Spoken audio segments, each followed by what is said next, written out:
Hello everybody and welcome to Storm Reads, and today I thought I would just talk about some mysteries that are coming out in March that I am kind of curious about.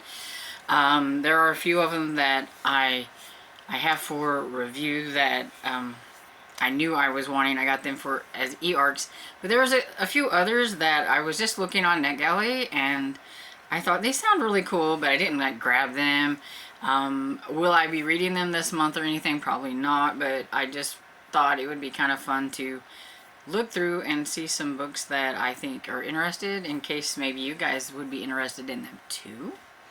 Sorry that you're getting the weird ring light eyeball because I'm filming this one at night.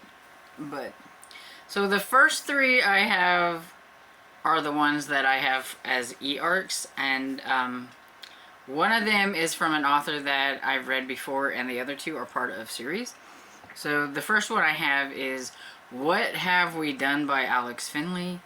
This is his latest thriller, and I've liked the other two that I've read from him, the Every Last Fear and Night Shift, and so I am hoping that this third one will be a hit too.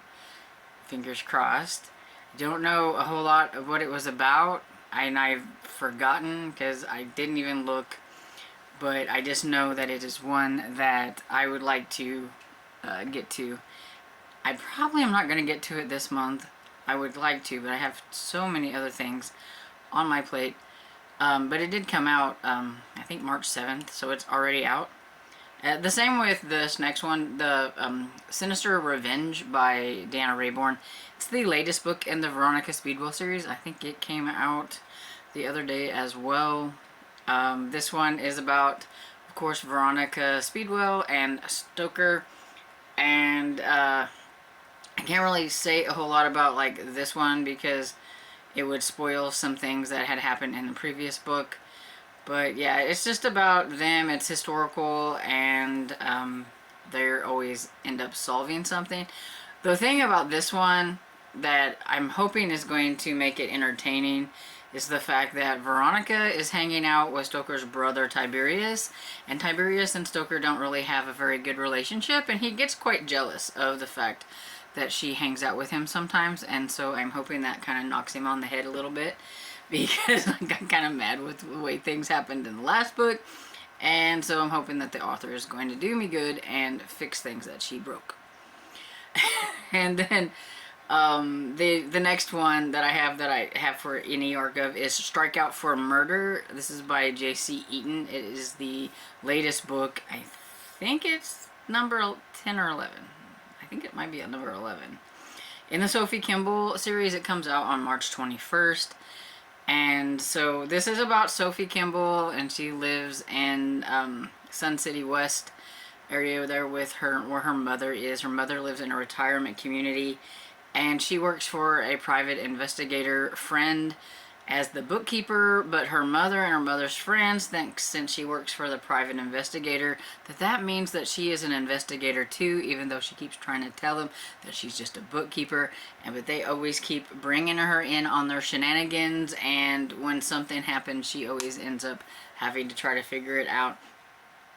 As it goes, the more you figure out that Sophia is a lot more like her mother than she might like to admit, because she is, even though she says she's just a bookkeeper, she can't keep her nose out of things. She has to figure out what's going on. It drives her crazy if she doesn't. She jumps to conclusions a lot, like her mother does, and things like that. So it's kind of like, oh my goodness, she's turning into her mother, but it's kind of fun at the same time. And so the next one I have is one that I had not heard of, but I thought it sounded kind of interesting, and it's called The Maid's Diary by Loreth Ann White. I hopefully pronounced that right. I don't know if I did or not. But it says, Kit Darling is a maid with a snooping problem. She's the invisible girl compelled to poke into her wealthy clients' closely guarded lives. It's a harmless hobby until Kit sees something that she can't unsee about her brand new clients. A secret so dark it could destroy the privileged couples expecting their first child. This makes Kit dangerous to the couple. In turn, it also makes the couple who might kill to keep their secret dangerous to Kit. And I don't know, but I thought that sounded pretty cool. And I do believe this one is already out, or it's going to be out this week. I can't remember. I forgot to write down the date. But look for it. It's going to be coming out if it's not already out. And then the next one I have is What the River Buries by Rocky Hirohita.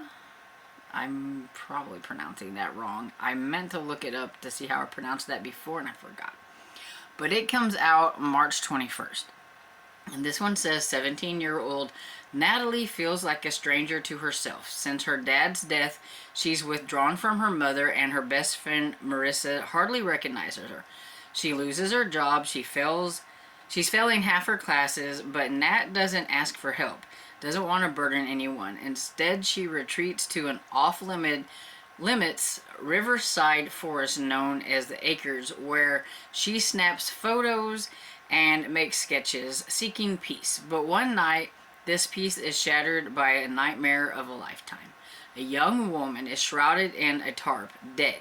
A man in black is disposing of the body, and when Natalie photographs the tattoo on his neck, it's only by a hair's breadth that she escapes. Marissa begs her to go to the cops, but Nat's stubbornness holds her back. Then the killer delivers her sketchbook to her door unseen. Inside is a note. Going to the police, he says, would be a grave error. Leave it alone, he promises, and he'll leave her alone too. But Natalie can't leave it alone. Deep into the tangled web of clues she runs, the closer she gets to her foe, the more protected he seems. As she chases an elusive justice, her life and the lives close to her will be changed forever. It sounds really good. Does it sound really good? Because I think it sounds really good. Let me know if you think it sounds good, because I think it sounds good. So the next one I have is Methods of Malice by Ellery Adams. And this one is a series that I thought was over. Comes out March 14th. It is the Hope Street Church series, and I thought it was over, but then she brought back another one, and so I'm guessing she's decided to bring it back again, maybe she's just gonna, re-up it, because it says, welcome back to Hope Street Church, where friendships are formed, fresh starts are encouraged, and mysteries are solved. So it says, the Hope Street Community Theater is staging It's a Wonderful Life as a fundraiser, and Cooper and the Bible study group are all taking part. They've also managed to land the help of a famous Broadway director who's trying to clean up his image after a scandal and travels to Richmond along with his star actress and staff. But the director's entourage epitomizes the worst of theater personalities, with petty grievances and jealousy stirring up more drama off stage than on. And when the assistant director is found murdered in her hotel suite, the list of possible suspects are longer than the red carpet. And willing to stand by with a murderer in her midst, Cooper and her friends get to work ferreting out the clues and surveilling the staff, including a dangerous and set technician, as well as the director's current and former love interest. Despite inexplicable and terrifying stage accidents threatening to derail their investigation and the play, the intrepid amateur sleuths know the show must go on. Their only prayer is to set a trap and successfully catch a killer before it's curtains for Cooper.